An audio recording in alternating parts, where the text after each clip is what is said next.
কি জানতে সবাই?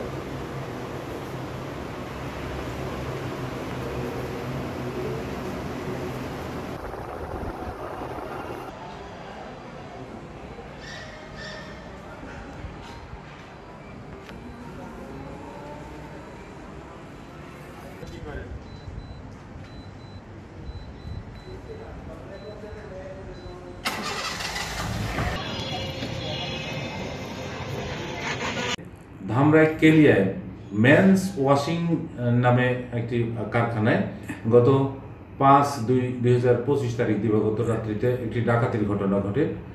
সেই কারখানাতে ডাকাত দল ওয়াল টপকে ভিতরে ঢুকে এবং সিকিউরিটিদের অস্ত্রের মুখে ভয় দেখিয়ে তাদের হাত পা চোখ বেঁধে ফেলে রেখে ট্রান্সফরমারের তামার তার এবং কারখানায় ব্যবহৃত অনেকগুলো ল্যাপটপ তারা ডাকাতি করে যে পিক আপ যোগে নিয়ে যায় সেই পিক আপ এবং ডাকাত দলের 5 জন সদস্যকে আমরা ধরতে সক্ষম হয়েছি। এই বিষয় নিয়ে গত 5/2/2025 তারিখে ধামরাই থানা মামলা রুজু হয়, যার ডিবি উত্তরের টিম কাজ করে গতানুগতিক নিয়মে। কাজ শেষে আমরা আজকে সেই সূত্র ধরেই আমরা ডাকাত দলের 5 জন সদস্য এবং যে পিক আপে মালামাল বহন করে সেই পিক আপ উদ্ধার করতে সক্ষম হয়েছে।